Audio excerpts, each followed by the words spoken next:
part 4 of my film commentary on the Voyage of the Dawn Treader. In the last few videos, I talked about the first few scenes and when they get aboard the Dawn Treader. Then I got to the Lone Islands, and after the Lone Islands, I was just kind of in shock. But I did kind of make the decision, okay, move on here. Let's see if this gets better, because I heard a lot of good things about the film from Narnia fans. I'm like, okay, let's just hang in there. And now the Lone Islands again, the first half. When they get there, I kind of thought it was okay, even though Caspian makes that stupid decision to bring Eustace along. It didn't really make sense to me. I like how they set up the sense of mystery. Then the last half, starting with the Green Mist, was just awful, terrible, stupid, ridiculous. Total, just the opposite of the book. I was offended and upset by it as a fan. Moving along here.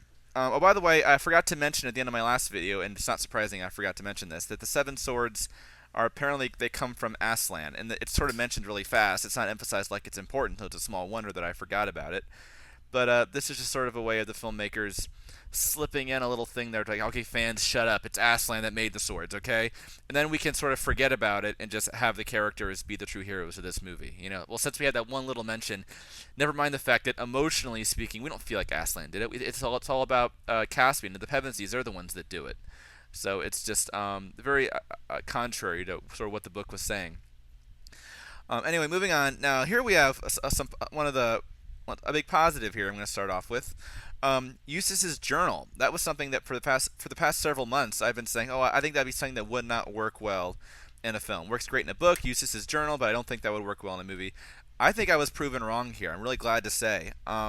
It really worked well. It helped tie together some of the more uneventful parts of the voyage, and it's sort of a montage kind of thing. Here it shows some stuff of Lucy. It's the line about I can only assume this is the result of poor diet. They go with a few good lines for Eustace, and then you have Edmund chipping away at that sword, and Reepicheep saying, "Oh, do they make them in smaller sizes?" He he he he. Then we have when that seagull or bird or whatever it is lands in front of Eustace, and Eustace I think naturally assumes it's probably a talking bird, like you have anything to eat around here. And I think this is where for the whole movie we've been really as an audience we've been really annoyed with Eustace. I think at this point we start to really sympathize with Eustace a little bit, at least in this scene, just because it's not. He just kind of naturally assumes, like he says here, that it would probably be a talking bird. It's like you can't really blame him for that, and yet they're kind of laughing at him. I thought Will Poulter did a really good job in this scene. Like he has a real talent as far as comedic timing. Rhinoff and the Minotaur, not impressive. Oh, he's talking to a bird. The Rhinoff says something like, "Oh, he's mad." That one, thought that was over the top and really cheesy. He. Anyway, then Eustace, what he's asking the bird about is food. Obviously, the bird doesn't answer, so Eustace goes, down to the cellar thing. And looks for some food. And he takes an orange, and Reepicheep appears, and it's kind of what happens next is kind of awkward. I've seen it 3 times. It appears that I don't know if Reepicheep was trying to like whip Eustace with his tail, or Eustace grabbed it for some reason. I'm not really sure what happened, but somehow or other, Eustace's tail, or sorry, Reepicheep's tail, winds up in Eustace's hand. Not sure why that is. I guess I can. I know I've been kind of saying I don't think that having Eustace swing Reepicheep around by his tail, even though it's a great moment in the book, and it probably wouldn't play the same way in the movie. I understood that. But this I was just kind of confused by. Anyway, in the book, Reepicheep is just simply enraged and offended. How dare this kid touch the tail? And of course, again, Eustace is totally oblivious to the culture. He didn't know. Obviously, he didn't exactly have good intentions anyway.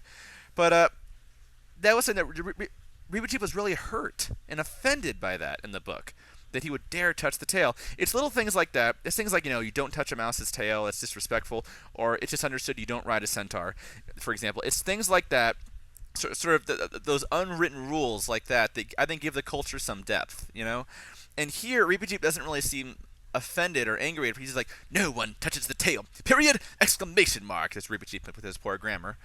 And it just seemed to me like it was more of a joke. I did like that line about, the great Aslan himself gave me this tail. I like that how they put that line in there. But after Eustace runs away and Reepicheep starts chasing him, it's not like the book where Reepicheep is about to beat him black and blue with the flat of his sword. It's Reepicheep is just used as kind of a joke, trying to run away from a boat, and then Reepicheep sort of throws the orange away, and Drinian catches it. There's this very slapsticky, silly, comedic tone to the whole thing. and Reepicheep is just sort of screwing with Eustace the entire time. Then I think he's just for his own amusement. I think he's kind of, come on, keep your blade up. He's trying to train this, totally clueless sword fighter.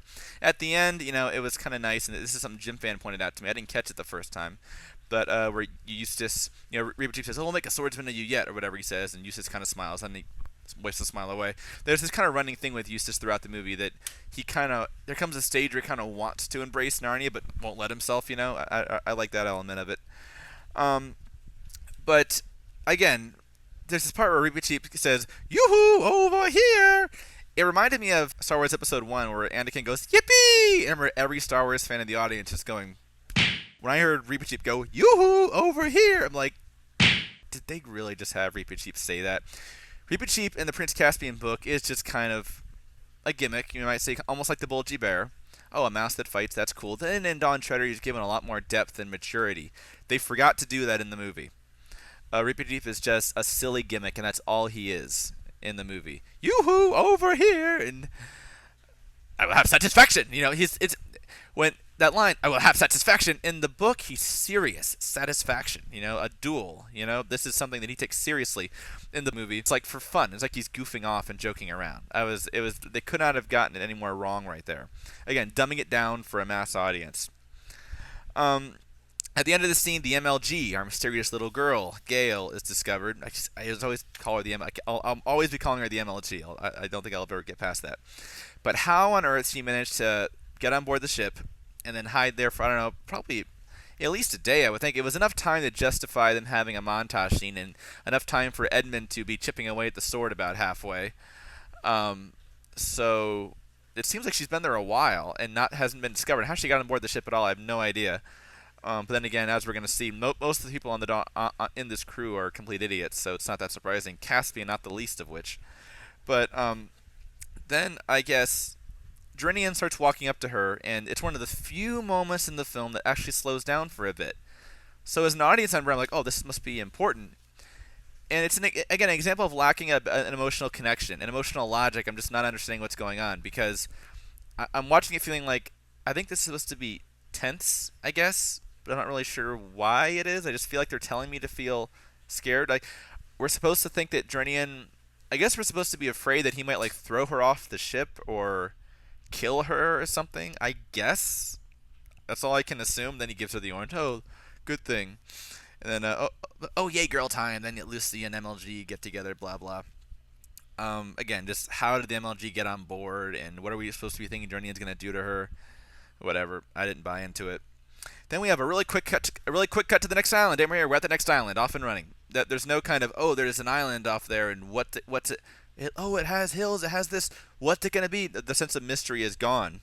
We do have Caspian looking through his telescope thing and saying, oh, it looks uninhabited. He looks through it once. Now you can only see one side of the island, and he says, it looks uninhabited. You look through it for like 2 seconds. How can you tell it looks uninhabited from that? I thought that was ridiculous. Then King Caspian, in all his wisdom, decides to... Now the sun is about to set. It's going to be dark soon.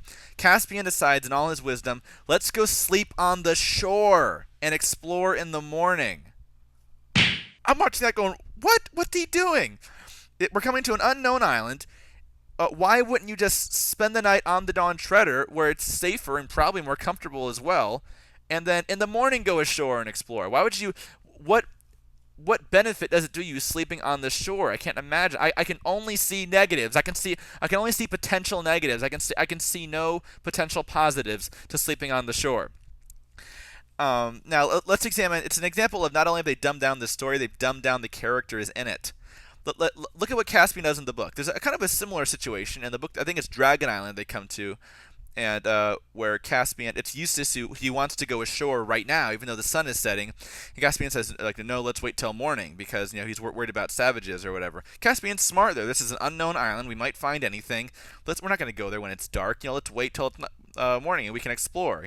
Even though in the book they're almost to the point of starvation, Caspian might actually kind of be justified and just say, screw it, let's go get food, let's go ashore. But he doesn't. He does the smart thing.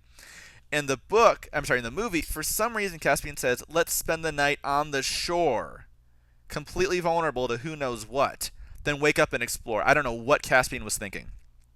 Then, if that's not bad enough, he does it without posting a watch, enabling the Dufflepuds to sneak up right in the middle of them and steal Queen Lucy from right under their noses. Now, I suppose what we're supposed to think is, oh, it's because the Dufflepuds were invisible. But think about it. Nobody noticed Lucy floating away into the woods or anything from right among them. So I think even if the Dufflepuds had been visible, they still would have been able to steal this Narnian queen from right under their noses. Ouch. Nice one, Caspian. So not only does he make this boneheaded decision to decide to sleep on the shore, he then decides to not post a watch in this strange place, allowing Queen Lucy to be stolen from right under their noses. Anyway, here's another pacing nightmare here. We cut to let's go ashore. We'll explore in the morning. Cut to the footprints in the sand.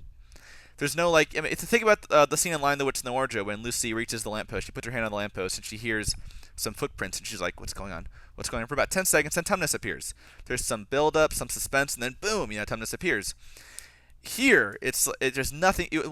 I think if Andrew Adamson had directed this movie, he would have had a good 10 seconds, maybe more, of just shot to them sleeping, showing how quiet it was, and then footprints start. It's like, what's that? Building suspense. Here, it's just, oh, there's footprints, And we just cut so quickly to it, and then Lucy's floating away, being dragged along. It's like, oh, I can't get emotionally into this. I can't feel a connection because you're just going along so fast, like nothing matters. That being said, Lucy floating through the air, although the visual effects looked kind of fakey, I thought it was a little scary. It was kind of cool. Then when she's thrown down and you see the breath coming from the Dufflepuds, you don't know they're Dufflepuds yet, but breath coming from them is kind of neat. I thought their voices were a little too over the top. I don't think the Dufflepuds, they look silly, they act silly. I don't think it was necessary to make their voices sound weird as well, though that was a little over the top. Oh, I like their dialogue, though. It's really cool in surround sound, too, to hear them all around you. That was neat. But I like the dialogue where they say, oh, death, death. And Lucy's like, whoop, whoop, whoop. And Lucy, being the only person in the movie who has an ounce of common sense, says, well, it wouldn't be much good to you dead, would I? And they go, I hadn't thought of that. And they say, oh, then we'll kill your friends. Here, Lucy's nobility is saved. The big concern I had when I heard that Lucy was going to be kidnapped for this scene, I was concerned that, well, in the book, Lucy does this to save her friends. It's a noble and heroic act. Reepicheep calls it. I was worried that would be lost. Thankfully, it wasn't.